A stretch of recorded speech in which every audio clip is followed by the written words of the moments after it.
Today we'll talk about why the worst may be still ahead for crypto. Don't forget to like and subscribe. Let's head into it.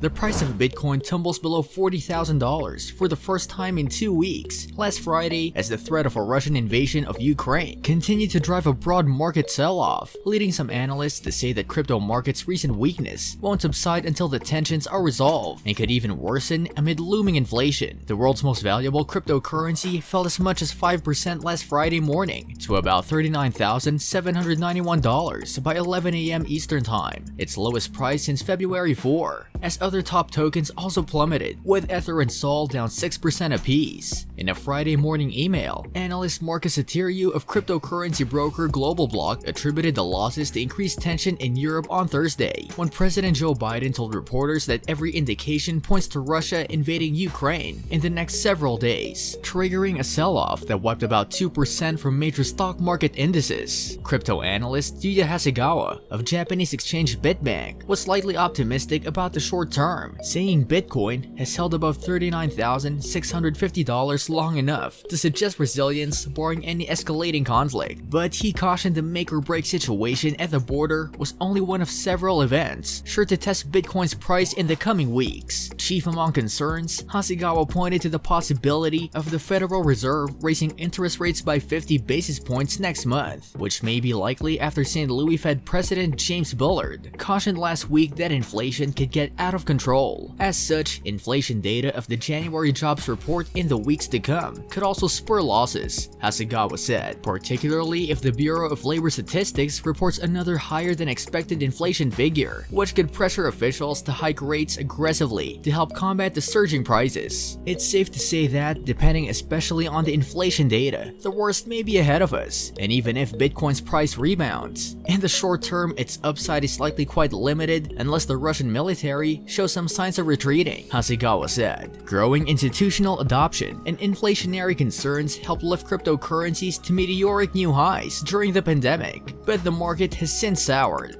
The rapid pace of inflation, which has been rising for months at the fastest rate since 1982, has prompted Fed officials to reserve the pandemic-era policy more quickly than economists expected. This puts risk asset classes such as crypto and tech stocks in a challenging spot. The value of the world's cryptocurrency has plummeted more than 33% to $1.9 trillion since hitting an all-time high of $3 trillion in November, with about $180 billion of that wiped amid the escalating tensions between Russia and Ukraine this week. The Fed's next 2-day policy meeting concludes March 17, when officials are expected to announce if and by how much they'll raise interest rates. Despite the recent price weakness, traditional financial institutions are still expanding their exposure to cryptocurrency. Storied venture firm Sequoia Capital announced it has launched a crypto-focused fund with between $500 million and $600 million.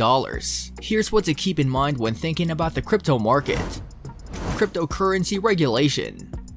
Expect continued conversations about cryptocurrency regulation. US officials have shown a particular interest in stablecoin regulation. Lawmakers in Washington, D.C. and across the world are trying to figure out how to establish laws and guidelines to make cryptocurrency safer for investors and less appealing to cybercriminals. Regulation is probably one of the biggest overhangs in the crypto industry globally, says Jeffrey Wang, head of Americas at Amber Group, a Canada-based crypto finance firm. We would very much welcome clear regulation. Federal Reserve Chair Jerome Powell said recently that he has no intention of banning cryptocurrency in the US, while the SEC Chairman Gary Gensler has consistently commented on both his own agencies and the Commodity Futures Trading Commission's role in policing the industry. Gensler recently went so far as to say investors are likely to get hurt if stricter regulation is not introduced. Plus, the IRS has an obvious interest in making sure investors know how to report virtual currency when they file their taxes. Gensler's and Powell's comments are consistent with an emerging view among the Biden administration and other US lawmakers that more cryptocurrency regulation is needed. Like most things with cryptocurrency, regulation comes with hurdles. There are different agencies that may or may not have jurisdiction to oversee everything, says Wang, and it differs state by state. Crypto ETF Approval. There's already been a major breakthrough on this front, with the first Bitcoin ETF making its debut on the New York Stock Exchange last October. The development represents a new and more conventional way to invest in crypto. The BITO Bitcoin ETF allows investors to buy in on cryptocurrency directly from traditional investment brokerages they may already have accounts with, like Fidelity or Vanguard. We do it in the equity market.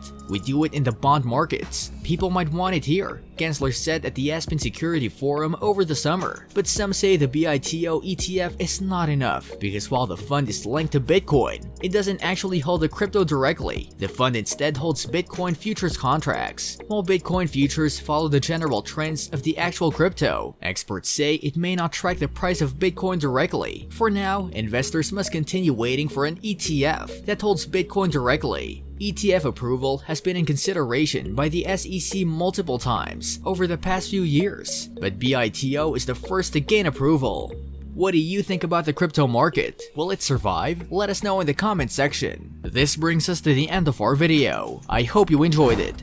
Hit like if you did, and don't forget to subscribe to our channel so that you don't miss any of our videos in the future. Also, watch the 2 videos that are on your screen because I'm sure you'll love them. With that, I'll see you in the next video.